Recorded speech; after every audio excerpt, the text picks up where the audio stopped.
E você que acompanha o nosso canal sabe que eu sou alguém apaixonada pelo Deus da história e também pela história que esse Deus vai criando ao decorrer dos anos. Eu gosto de parar e analisar como nós chegamos do Éden até aqui. Que eventos foram feitos, o que aconteceu, quem são os grandes heróis dessa história. E por ser mulher, uma das coisas que me chama muita atenção na Bíblia é a história das mulheres. Que papel elas desempenharam, como foi construindo esse mundo e essa cultura e as mulheres foram sendo usadas nesse processo de Deus. E eu quero convidar você para um quadro diferente aqui no nosso Invicta História. Eu quero convidar você a mergulhar na Bíblia e acompanhar a história de mulheres de Deus, mulheres que fizeram a diferença, mulheres que viveram não para si mesmas, mas viveram para honrar o Criador da história, o Criador da vida. Nós sabemos que o nosso Salvador veio ao mundo através de uma mulher, assim como o pecado entrou no mundo por uma mulher, assim também a redenção entrou por uma mulher, através da pessoa bendita do nosso Salvador Jesus Cristo. Mas hoje nós vamos começar a estudar a história das mulheres por uma mulher muito especial, Débora, uma profetisa, guerreira, juíza, esposa e mãe em Israel. Então eu quero convidar você a pegar sua xícara de café aí, seu biscoito, e vamos entrar a fundo na história dessa mulher. E ela começa de uma forma bem triste. E diz assim no capítulo 4 de Juízes, abre sua Bíblia e acompanha comigo. E os filhos de Israel fizeram novamente o mal aos olhos do Senhor quando Eude morreu. O Senhor vendeu a mão de Jabim, rei de Canaã, que reinou em Azor, e o capitão do seu exército era Cícera, que habitava em Harosete dos gentios. Bem, até aí nós temos um padrão que sempre vai se repetir no livro de Juízes, não é? O povo se afasta de Deus por se enturmar, digamos assim, com as nações vizinhas ali, que eles deveriam inclusive ter destruído e não destruíram. E eles começam a achar interessante a forma das nações viverem e começam a se voltar para os deuses dessas nações. Então Deus disciplina o seu povo entregando-os para essas nações. Ou seja, já que vocês querem servir esses deuses, então sirvam, sejam servos dessas nações e sirvam aos seus deuses. E obviamente essas nações vão oprimir Israel de forma horrível, e Israel vai se voltar ao Senhor e clamar por libertação. E Deus vai levantar um libertador. Esse é o padrão que vai se repetir em todo o livro de Juízes. Então até aqui nós temos exatamente o que sempre vai acontecer em Juízes. Mas no capítulo 3 nós temos uma informação adicional, que diz assim, no versículo 3, desculpem. E os filhos de Israel clamaram ao Senhor, pois ele tinha 900 carruagens de ferro, e por 20 anos ele oprimiu poderosamente os filhos de Israel. E essa é uma informação muito interessante para nós. Ele tinha 900 carruagens de ferro. Claro que não eram tanques de batalha, mas você imagine para o ano 1100 e alguma coisa, eu vou colocar aqui o ano certinho, antes de Cristo. Você imagina aquelas carruagens. Seria mais ou menos isso, essas carruagens de ferro que eles tinham 900. E os filhos de Israel, se você for ler depois o Cântico de Débora, você vai ver que eles não tinham nem espada, nem escudo. Então você imagina quem se levantaria contra alguém que tinha 900 carros de ferro, sem ter nem espada e nem escudo. Eles seriam esmagados. Israel não tinha nenhuma chance de salvação nesse tempo. Então esse é um detalhe muito importante que nós precisamos entender. E outro detalhe muito importante aqui era que por 20 anos Israel estava sendo oprimido por esse povo. Por 20 anos Israel não tinha o direito de plantar e colher na sua própria terra, eles tinham que pagar tributos para esse povo. Por 20 anos eles não tinham liberdade de exercer o comércio como queriam. Por 20 anos eles estavam sendo oprimidos por esse povo e eles não tinham nenhuma forma de escape, porque esse rei tinha 900 carros com rodas de ferro. Mas nós vamos encontrar aqui o versículo 4 e é por ela, na verdade, que nós vamos estudar e vamos entender um pouquinho essa história. Eu espero que você, mulher, possa ser encorajada por esse modelo de mulher que foi Débora, e você, homem, que eventualmente esteja nos assistindo também. E diz assim, e Débora, uma profetisa, esposa de Lapidote, julgava Israel naquele tempo. E nós chegamos aqui a uma situação muito interessante. E como você sabe que eu sou apaixonada pela história, eu quero que você pare um pouquinho e nós vamos analisar aqui a situação histórica desse tempo. Débora não era uma mulher rica. Ah, Liz, mas ela era juíza em Israel. Veja bem, ninguém em Israel era rico aqui nesse tempo. porque eles estavam 20 anos sendo oprimidos pelos cananeus. Então vocês imaginem, nós tivemos agora 2 anos de pandemia e muitas pessoas empobreceram só por 2 anos de pandemia.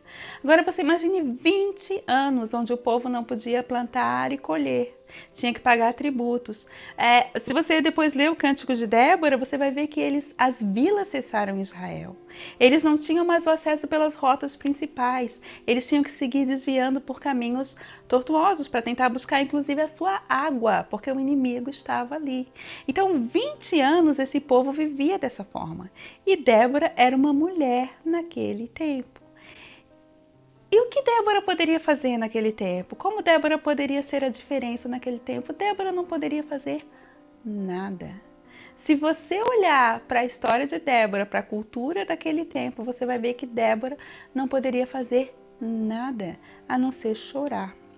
E eu quero chamar a atenção aqui para você um pouquinho, como eu tive o privilégio de viver no Oriente Médio por um tempo, fica mais fácil para eu entender um pouquinho da história dessas mulheres. Mas hoje as mulheres no Oriente Médio, obviamente, estão séculos, milênios à frente dessa história de Débora. Mas a gente ainda pode entender um pouquinho. Então eu consigo imaginar o que era no tempo de Débora. Débora não tinha o direito de falar em público, Débora não tinha o direito de falar para homens.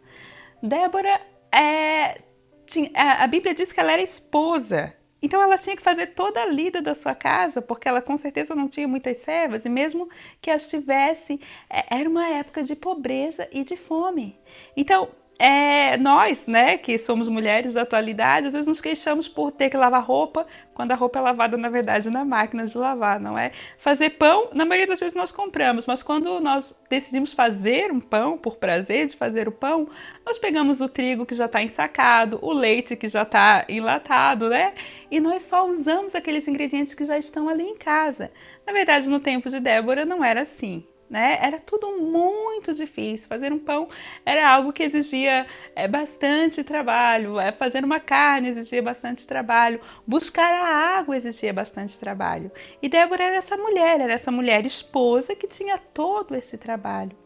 Mas de repente essa mulher esposa decide começar a ensinar a lei de Deus para o povo. E eu não sei por quê. Débora começou, eu não sei onde é que estava o tabernáculo nesse momento, nós podemos até pesquisar mais a fundo e descobrir, mas o que os sacerdotes faziam nesse momento, com certeza tinha sacerdotes também aonde eles estavam, mas Débora resolve fazer a diferença, ela resolve que o povo precisa conhecer a lei de Deus. E ela vai se sentar então, no versículo 5 do capítulo 4 diz, e ela habitava debaixo da palmeira de Débora, entre Ramá e Betel, no monte Efraim, e os filhos de Israel subiam até ela para o juízo. Nós sabemos que diferente da unção de reis, que vai vir depois da unção de juízes, o juiz ele não era ungido publicamente, ele não era derramado óleo sobre ele, ou seja, não existia essa unção física, mas de repente o juiz aparecia, era alguém que era ungido por Deus, não é?